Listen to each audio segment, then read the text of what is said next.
अस्सलाम वालेकुम। मेरा नाम किरण मुश्ताक है और मेरा ताल्लुक़ लाहौर से है। मेरे साथ एक बहुत अजीब पैरानॉर्मल इंसिडेंट हुआ था आज से 17 साल पहले, जब हम लाहौर के इलाके चुबुर्जी क्वार्टर्स में रहा करते थे। मेरे अब्बू गवर्नमेंट क्लर्क थे और हमें गवर्नमेंट क्वार्टर्स में रिहाइश मिली हुई थी। ये एक ऐसा साफ इलाका है जहाँ आपको ज़्यादातर क्वार्टर्स वाले घर पुराने ही नज़र आएंगे।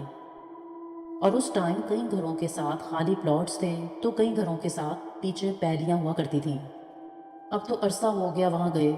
ये उन दिनों की बात है जब मेरी उम्र 19-20 साल थी और अम्मी को लेकर क्वार्टर्स में शिफ्ट हो गए थे। हमारा ताल्लुक मिडिल क्लास फैमिली से था। अब्बू काफ़ी एजुकेटेड थे, मगर थे तो सरकारी क्लर्क ही।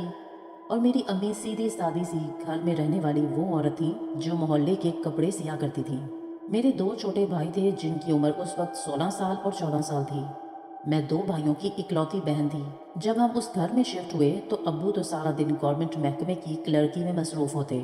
मेरे दोनों भाई स्कूल जाते, फिर कारी साहब के पास मदरसे जाया करते थे, वहाँ से फ्री होके ट्यूशन जाते और फिर घर से बाहर दोस्तों के साथ खेलने कूदने चले जाते।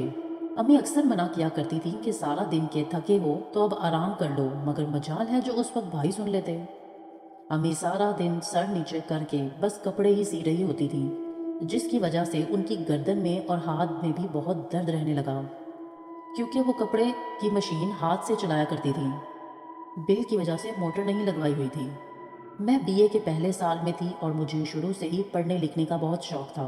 हमें जो सरकारी क्वार्टर मिला था उसके पीछे ताहदे निगाह पैलियां ही पैलियां थीं, और उन पैलियों के कोनों में दूर जाकर एक बहुत बूढ़ा दरख्त हुआ करता था, जिसके बिल्कुल साथ एक और सरकारी क्वार्टर था, मगर वो बाकी क्वार्टर से बिल्कुल अलग थलग था। ये क्वार्टर्स की लाइन में सबसे करीब हमें पड़ता था और इस वजह से हम उस क्वार्टर के मकीनों के हमसाए भी थे। एक बार ऐसा हुआ कि शाम हो रही थी। मेरी अम्मी हस्बे मामूल कपड़े सीने में मसरूफ थीं। दोनों भाई ट्यूशन गए हुए थे, मैं और अम्मी घर में अकेले थे। मैं प्राइवेट बीए कर रही थी। उस वक्त शाम का वक्त था कि दरवाजे पर दस्तक हुई। मैंने दरवाज़ा खोला तो एक लंबी हाइट वाला लड़का आया, जो कि लगभग 20-22 साल का होगा। उसके हाथ में एक प्लेट थी। उसने मुझे देखा और सलाम किया। उसके बाद मेरे हाथ में प्लेट थमा दी। मैंने पूछा, आप कहाँ से हैं? तो वो बोला, यही आपके हमसाए। मैं प्लेट लेकर आई अंदर। अम्मी ने पूछा, कौन है? तो मैंने कहा कि हमसाए का लड़का है, कुछ दे के गया है। और जैसे ही मैंने प्लेट उठाई तो प्लेट में 4 लड्डू रखे हुए थे, और साथ ही अम्मी बोली कि वो बाहर ही खड़ा होगा, प्लेट खाली करके उसे दे आओ और शुक्रिया कह देना। उसके बाद मैं किचन में गई तो प्लेट में लड्डू डाले और बगैर धोए उनकी प्लेटें उस लड़के को देने आई, तो वो वहीं खड़ा था। और इस बार मैंने नोट किया कि वो बिल्कुल भी हिलजुल नहीं रहा था। वो प्लेट लेकर मुझे अजीब सी नज़रों से देखता हुआ चला गया। अभी 2 मिनट ही गुजरे होंगे, मैं अभी सेहन में ही थी कि फिर दरवाजे पर ज़ोर ज़ोर से दस्तक होने लगी। मैंने जाकर देखा तो कोई भी नहीं था, मगर दूर गली के नुक्कड़ पर मुझे अपना छोटा भाई अली आता हुआ दिखाई दिया। जैसे दरवाजे तक आया तो उसकी सांस फूल रही थी और वो बोला कि आप ही, आप बाहर क्यों खड़ी हो? मैंने कहा कि किसी ने दरवाज़ा खटखटाया था। तो अली बोला, मैं तो गली के कोने पर पिछले 15 मिनट से खड़ा हूँ, मेरी नज़र घर के दरवाजे पर ही है, मुझे तो आप ही कोई नज़र नहीं आया। और ये बात करते हुए वह प्लेट में पड़े लड्डू खाने लगा और पूछा, कौन लाया है ये? अम्मी ने बताया, हमसाए से आए हैं। एक्चुअली उस वक्त हमारे हमसाए में एक तरफ सरकारी डॉक्टर का घर था और दूसरी तरफ कोई घर नहीं था, क्योंकि हमारा ही कॉर्नर हाउस था और फिर पीछे सारी पैलियां नजर आती थी। तो हम यही समझे कि साथ वाले डॉक्टर की तरफ से मिठाई आई है। अब वो दिन गुजरा, अब्बा आए, हमने मिल के खाना खाया, मिठाई खाई और फिर गपशप के बाद सो गए। उससे अगले दिन मैं छत पर कपड़े डालने गई। ये शदीद गर्मियों का महीना था और मैंने देखा कि हमारी छत से वही सरकारी क्वार्टर नजर आ रहा था। वहाँ वही लड़का नजर आया जो हमें पिछली रात लड्डू देकर गया था। वो मुझे मुसलसल देख रहा था। इस बार उसके साथ एक बूढ़ा आदमी भी था।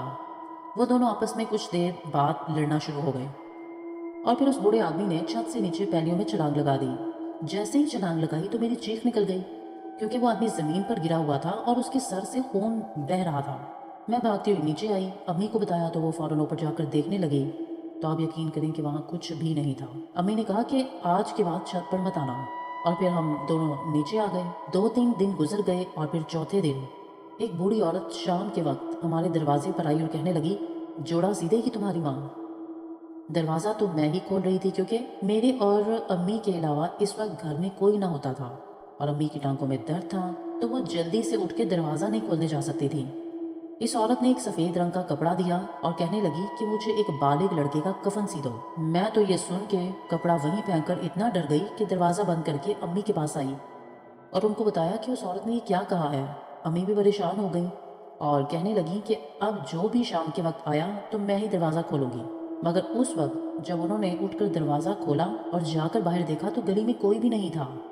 हमारी दाएं और बाएं गलियां इस कदर लंबी थी, बगैर किसी टर्न के, कि अगर कोई आता है या जाता है तो कम से कम 5 से 7 मिनट लग जाते थे उसको मुड़ते हुए। अम्मी को हार्डली 2 मिनट ही हुए थे गए, मगर गली में कोई औरत तो दूर की बात, कोई बंदा बशर ही नहीं था। अब अबू घर आए तो अबू को सारी बात बताई। उन्होंने दरवाज़ा खोलने से ही मना कर दिया। अब कुछ दिन ही गुजरे होंगे कि मेरी अम्मी साथ वाली गली में किसी आंटी को उनके सिलाई के कपड़े देने गई और मैं पूरे घर में अकेली थी। ये दोपहर के 3 बजे का वक्त था। हमारा छोटा सा 2 कमरों का तो क्वार्टर था। एक खुला सा सहन था जिसमें सिर्फ एक बाथरूम और एक किचन था। मुझे कभी डर नहीं लगा था अपने इस क्वार्टर वाले घर में। मैं अपनी किताबें पढ़ने में मसरूफ़ थी कि मैंने देखा कि कोई औरत काले रंग के कपड़ों में हमारे घर की छत से नीचे उतर रही है। हमारे घर की छत की सीढ़ियाँ सहन में ही थीं। इस औरत का मुंह तो मेरी तरफ नहीं था, मगर उसके काले लंबे बाल थे। मैं जल्दी से हड़बड़ाकर कमरे से बाहर आई, सहन में देखा और कहने लगी कौन है।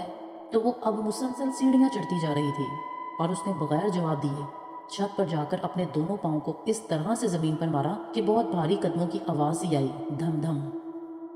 मुझे बहुत खौफ आ रहा था कि कहीं ये कोई चोर ना हो। मैं उसके पीछे भागी और मेरे पाँव के नीचे से ज़मीन निकल गई जब मैंने उसी औरत को देखा, अपने घर की छत पर नहीं बल्कि उसी पुराने से क्वार्टर की छत पर जो फसलों के एक तरफ अलग थलग था। मेरे तो जैसे होश ही उड़ गए कि ये औरत इतनी जल्दी एक घर से दूसरे घर की छत पर कैसे गई, और वो भी बीच में इतना ज़्यादा फासला तय करके। मेरा हलक खौफ के मारे खुश्क हो गया था और हाँफती हुई मैं नीचे आई और मैंने रोना शुरू कर दिया। इस सारे वाक्य को अभी 15 मिनट ही गुजरे थे कि मेरी अम्मी आ गई। अम्मी ने मुझे रोते देखा तो परेशान हो गई। मैंने भी सारा मामला बयान कर दिया। पहले तो उन्होंने मेरा वहम समझा, बल्कि वो मेरा वहम ही समझ चुकी थी कि ये एक नामुमकिन सी बात है।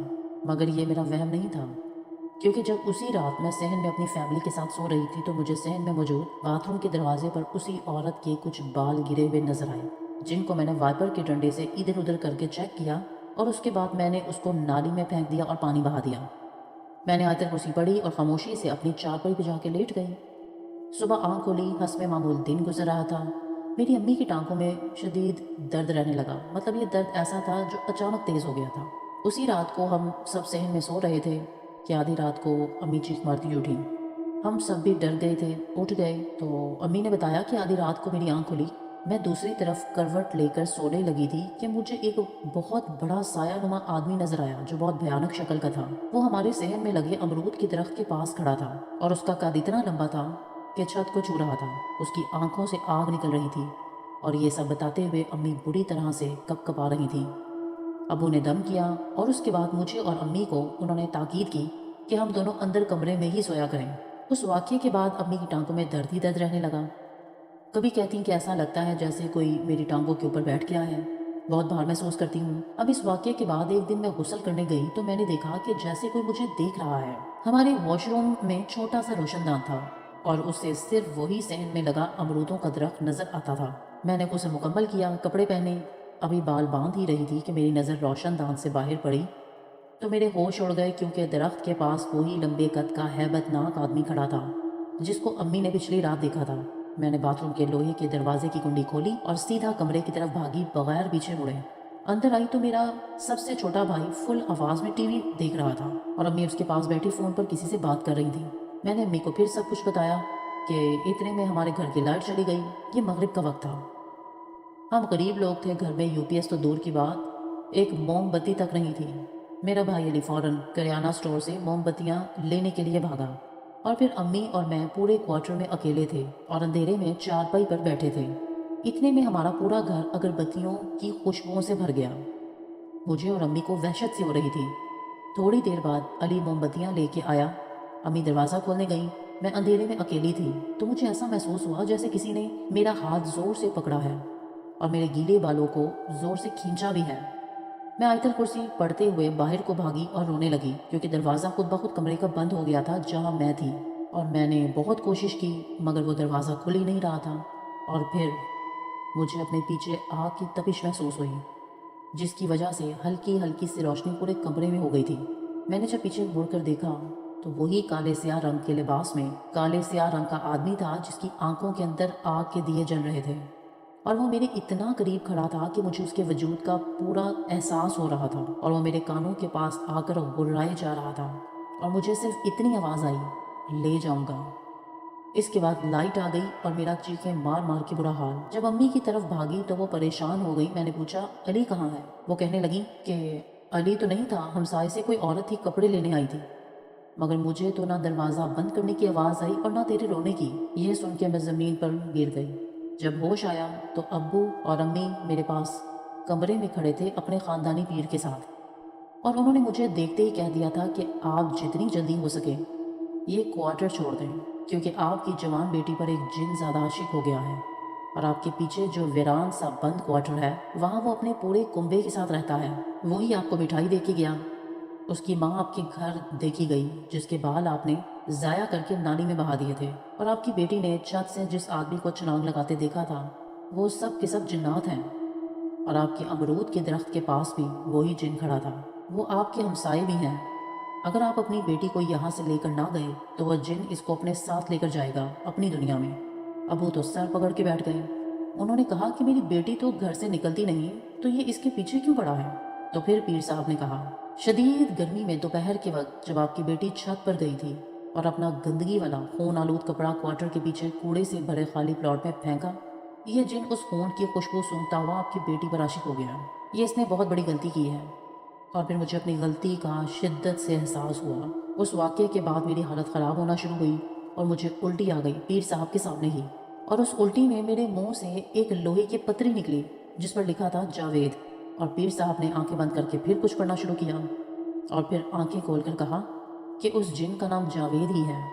میرے گھر والے تو اتنا سخت ڈر گئے کہ مجھے پہلی فرصت میں ہی وہاں سے لے گئے، اور دوسرے گھر جا کر پیر صاحب نے میرا علاج کرنا شروع کیا جس میں سخت قسم کی ذہنی اور جسمانی تکلیفوں سے گزری۔ مجھے علاج کے دوران بہت کچھ برداشت کرنا پڑا۔